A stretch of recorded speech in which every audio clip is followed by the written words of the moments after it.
नमस्कार मंडळी, मी आहे शुभम लांडगे. मी आलेलो मामाच्या गावाला आणि आम्ही आलेलो शेतामध्ये. बघा, हे बघा माझ्या हातामध्ये पेरू एकदम गोड होता.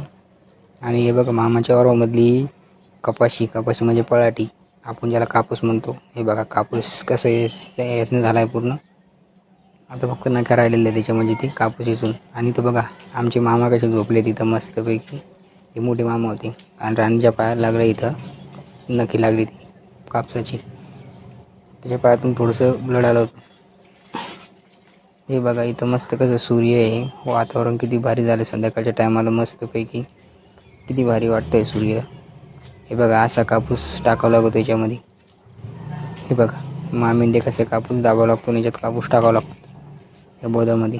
आणि इकडं मामाचा मुलगा पाणी देतो. बघा शेतामध्ये किती मस्त पाणी, असं पाणी द्यावं लागतं मित्रांनो. बघा शेतामध्ये हे बघा आता तो बोध आहे ना, मामींनी करतो ते बोध इकडे घेऊन आला इतक्या लांबून.